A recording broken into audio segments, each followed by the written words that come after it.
రేపు ఆంధ్రప్రదేశ్లో సార్వత్రిక ఎన్నికల కౌంటింగ్ జరగనుంది. మొత్తం 175 అసెంబ్లీ, 25 లోక్సభ స్థానాలకు కౌంటింగ్. ఇందుకోసం ఇప్పటికే అధికారులు విస్తృత ఏర్పాట్లు చేశారు. ఏపీలో కౌంటింగ్ నేపథ్యంలో భారీ బందోబస్తు ఏర్పాటు చేశారు. రాజకీయ నేతల ఇళ్లు, పార్టీ ఆఫీసుల వద్ద పోలీసులు పహారా కాస్తున్నారు. ఎన్నికల కౌంటింగ్పై ఇవాళ మధ్యాహ్నం 1 గంటకు AP CEO MK Meena press meet పెట్టనున్నారు.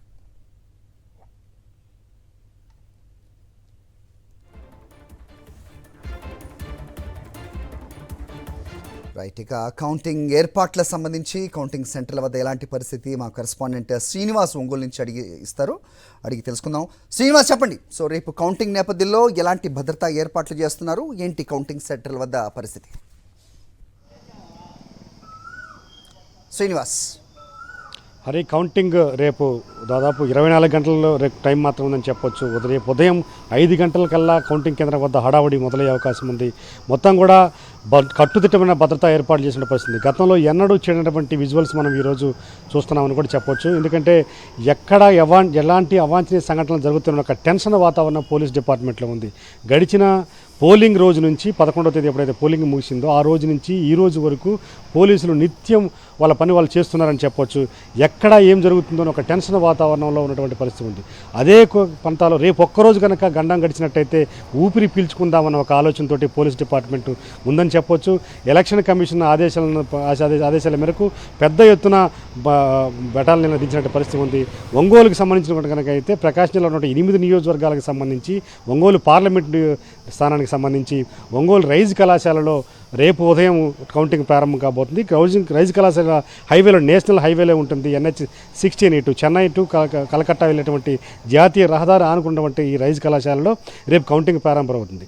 ఆ కళాశాల మొత్తం కూడా ట్రాఫిక్ మొత్తం కూడా మొదటిసారిగా బహుశా NH-5 కౌంటింగ్ కేంద్రం ఉన్నటువంటి ప్రాంతం కాబట్టి NH-5నే ట్రాఫిక్ డైవర్షన్ చేసినటువంటి పరిస్థితి ఉంది. మొత్తం కూడా ఆ ఏరియా మొత్తం ఒక రెడ్ జోన్గా ప్రకటించినారు.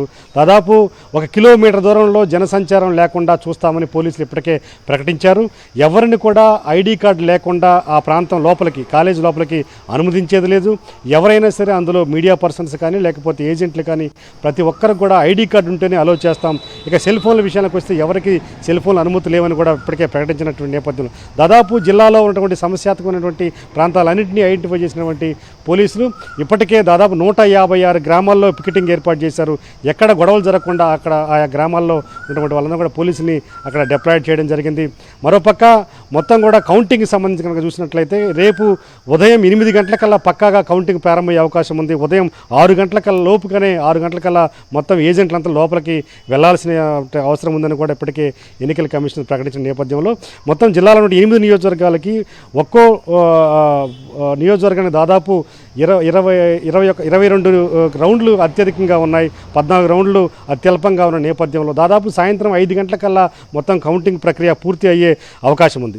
సరే, ఎలాగైనా సరే ఈ కౌంటింగ్ ప్రక్రియ లోపల ప్రాంతంలో కాబట్టి కట్టుదిట్టటువంటి BSF బెటాలియన్లు అందుబాటులో ఉన్నాయి. ఎక్కడ ఇటువంటి సంఘటనలు జరగడానికి లేదు. ఎవరైతే అన్నోన్ పర్సన్స్ గతంలో లాగా క్యాండిడేట్స్ తోటి ఎక్కువ మందిని అలౌ చేయడం, లేకపోతే క్యాండిడేట్స్కి సంబంధించినటువంటి మనుషుల్ని దీని మీద అప్లికేషన్ మీద అలౌ చేసే పరిస్థితులు కూడా ఉన్న నేపథ్యంలో గతంలో జరిగినాయి. కానీ ఈసారి మాత్రం లోపల ప్రాంతంలో ఎటువంటి అలౌలు లేవు.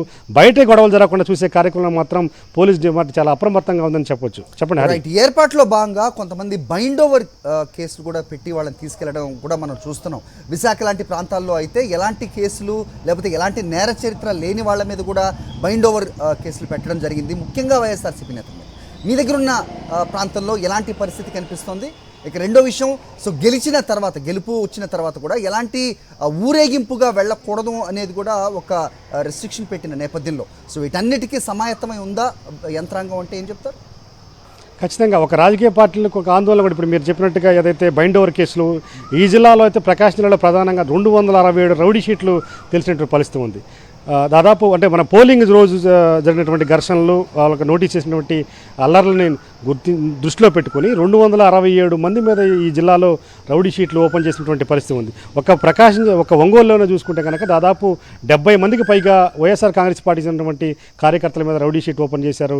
నిజంగా చాలా ఆందోళనకరమైన విషయం కూడా వైఎస్ఆర్ కాంగ్రెస్ పార్టీ చెప్పడం జరిగింది. అమాయకులైన వాళ్ళ మీద కూడా రౌడీ షీట్ తెరిచారని కూడా వైఎస్ఆర్ కాంగ్రెస్ పార్టీ నేతలు పోలీసుల మీద ఆరోపణలు చేశారు. కానీ పోలీసులు చెప్తున్నది ఒకటే, మేము నోటీస్ చేసిన వాళ్ళందరినీ కూడా ఖచ్చితంగా మేము నిర్బంధిస్తాం, చాలామందిని గృహ నిర్బంధం కూడా చేయబోతున్నాం చేయబోతున్నామని కూడా చెప్పడం జరిగింది. ఇదంతా కూడా మేము ముందస్తు జాగ్రత్తల్లో భాగంగానే చర్యలు తీసుకుంటామని కూడా చెప్పడం జరిగింది.